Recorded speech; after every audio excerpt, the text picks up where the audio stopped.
Today's point is elimination of arbitrary constants. When we try to obtain partial differential equation by eliminating arbitrary constants, we have three remarks. So remark number 1 is, if the number of mutually independent arbitrary constants is equal to the number of independent variables, we obtain a unique partial differential equation of first order. So let us consider first example, that is z is equal to ax plus by plus ab. We denote this example as equation number 1. As we can see here, we have a two arbitrary constant, that is a and b. Similarly, we have a two independent variable, that is x and y. That is, number of arbitrary constant is equal to number of independent variable. So after solving this, we can get a unique partial differential equation of a first order. Now this is our equation 1.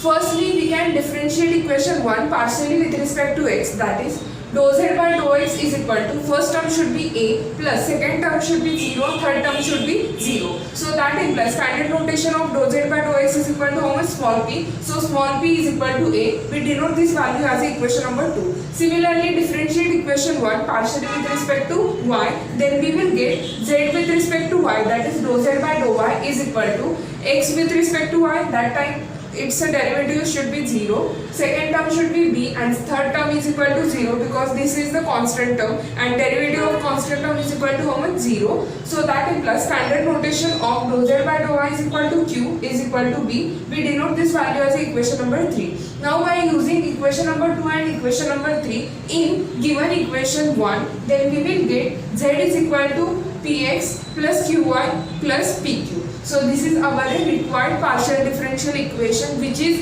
unique partial differential equation of a first order. Similarly, consider second example, that is in this case we have two arbitrary constants, that is a and b. Similarly, we have a two independent variable, that is x and y, both are the equal. So we denote this example as equation number 1. It's a required partial differential equation. Firstly, we can differentiate equation 1 partially with respect to x. Dou z by dou x is equal to, first term should be a plus second term should be 0, third term should be 0. So the standard notation of dou z by dou x is equal to small p. So small p equal to a. We denote this as a equation number 2. Similarly, differentiate equation 1 partially with respect to y, then we will get dou z by dou y is equal to, first term should be 0, second term should be b, and plus last term should be 0. Which implies q is equal to b, because q is the standard notation of dou z by dou y. We denote this as equation number 3. Now we are going to use equation 2 and equation 3 in equation 1 as in like previous one. So from 1 we have z is equal to, first term should be px plus second term should be qy plus last term should be square root of p square plus q square. So which is a required partial differential equation, and this is the unique partial differential equation of a first order. The previous one example, that is here we have z equal to ax plus by plus function of a and b. We denote this example as equation number 1. To find its a partial differential equation, we will find its a partial derivative with respect to x. Similarly, we can find its a partial derivative with respect to y. So firstly, differentiate this one partially with respect to x, then we get dou z by dou x is equal to same as the previous one, that is first term should be a, second term should be 0, third term should be 0. So that implies p is equal to a. We denote this as equation number 2. Similarly, differentiate 1 partially with respect to y, then we will get dou z by dou y equal to, first term should be 0, second term should be b, third term should be 0. So that implies q is equal to b. We denote this as equation number 3. Now we are using equation 2 and equation 3 in given equation number 1. Then we will get z equal to this px plus qy plus function of p and q. So this is our required partial differential equation, which is a unique partial differential equation of a first order. Remark number 2 is, if the number of mutually independent arbitrary constants is less than number of independent variables, we obtain a first order partial differential equation which may not be unique. So let us consider it's a first example, that is z equal to a into x plus y. So that implies z is equal to ax plus ay. We denote this as the equation number 1. As we can see, we have only one arbitrary constant, that is a. Similarly, we have two independent variables, that is x and y. So which means arbitrary constant is less than independent variable. When we solve this example, then we will obtain a partial differential equation of a first order, but which may not be unique. Come to the example, that is we denote this as equation number 1. To find its a partial differential equation, firstly we can differentiate one partially with respect to x, similarly differentiate one partially with respect to y. So firstly differentiate one partially with respect to x, then on LHS we will get dou z by dou x is equal to, first term should be a, second term should be 0. So that implies standard notation of dou z by dou x is equal to small p. So small p is equal to a. So we denote this as equation number 2. When we put equation 2 in equation 1, we will get z is equal to px plus py. So that implies z is equal to, take p as a common, that is p into x plus 1. So which is a required partial differential equation. After taking partial derivative with respect to x, we have this partial differential equation of a first order. Similarly, when we differentiate one partially with respect to y, then we will get dou z by dou y is equal to a. So which implies q equal to a. We denote this as equation number 3.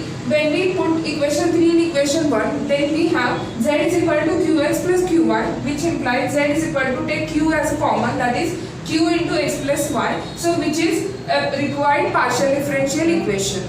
So as we can see, we have obtained two partial differential equations. This is possible only when we have an arbitrary constant which is less than number of independent variables. Remark number 3 is, if the number of mutually independent arbitrary constants is greater than number of independent variables, we obtain a partial differential equation of higher order than 1. Let us consider an example, that is z is equal to ax plus by plus cxy. We denote this example as equation number 1. See, we have a 3 arbitrary constant, that is a, b and c, and we have a 2 independent variables, that is x and y. So which implies that number of arbitrary constant is greater than number of independent variable. After solving this example, then we can obtain a partial differential equation of higher order more than 1. So let us come to the example, that is we denote this as equation number 1. So firstly we differentiate one partially with respect to x, then we will get dou z by dou x is equal to, first term is equal to how much, a, plus second term that time 0, and third term is equal to derivative of x is equal to how much, cy. So a plus cy. So standard notation of dou z by dou x is equal to small p is equal to right side as it is, that is p is equal to a plus cy. We denote this as equation number 2. Similarly, we differentiate one partially with respect to y, then we will get dou z by dou y on LHS is equal to, on right side first term should be 0, second term of a derivative of y, then that term will be b plus, and last term is equal to derivative of y, that implies c into x, that is cx. So this implies that q is equal to b plus cx. We denote this as equation number 3. Equation number 2 and equation number 3, we still have a 2 arbitrary constant, that is a and c and b and c. To remove this, we consider equation 2 as it is, that is p is equal to a plus cy. We have already know that p is equal to what, dou z by dou x. So dou z by dou x is equal to a plus cy. We denote this equation as equation number 4. Now to find the value of c in equation number 2 and equation number 3, we can differentiate equation number 4 partially with respect to y, then we will get dou by dou y with respect to dou z by dou x is equal to, first term is a constant term, derivative of constant term with respect to y is equal to 0, plus this value should be c. So this value becomes dou to z divided by dou x into dou y is equal to c. So 1, we have already studied that this is the standard notation of s. So s is equal to c. So we denote this as equation number 5.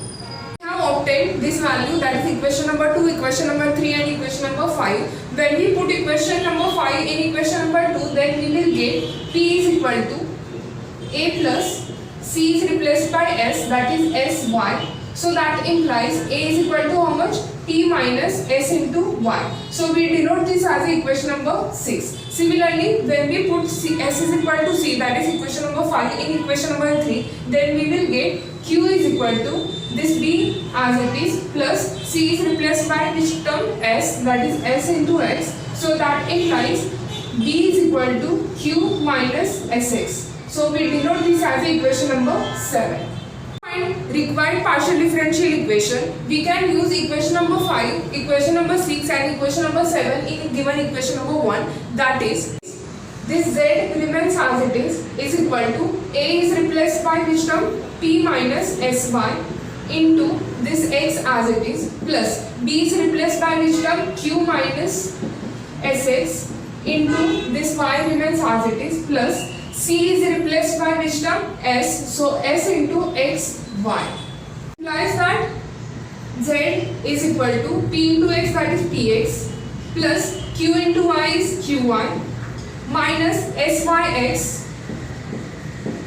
minus this syx plus xy. This and this will cancel to each other. Then remaining term is z is equal to px plus qy minus sxy. So which is a required partial differential equation. You can see we have obtained partial differential equation of higher order. Thank you. Please like, subscribe and share.